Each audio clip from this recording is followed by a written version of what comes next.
Hej, ja sam Danijela, dizajnerka u IKEA. Učestvovala sam u dizajniranju ovog rešenja. Svi znamo da poseta omiljenoj pijaci danas predstavlja izazov, a ukusna užina i lepa atmosfera tih mesta je nešto što nam nedostaje, zar ne? Prvo pogledaj otvoreni zidni element za odlaganje. Prenesi duh pijace u svoj dom. Lako je.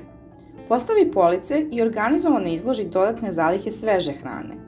Elementi su izrađeni od neobrađenog drveta, pa ih možeš obojiti po svojoj želji. Potreban ti je dodatni prostor za rad. Pogledaj kuhinjska kolica. Pored dodatnog prostora za rad, korisna su u pripremi jednostavnih ukusnih jela. U ovom slučaju, svežih, zdravih, voćnih grickalica. Da li ti je bela tabla na zadnjem zidu zapala za oko? Idealna je za razmenu novih recepata ili objava šta je danas na meniju. Da li želiš da iskoristiš nekih od ovih ideja u svom domu? Obavezno pogledaj Aptitlik, mesarski blok, pametan i održiv artikal.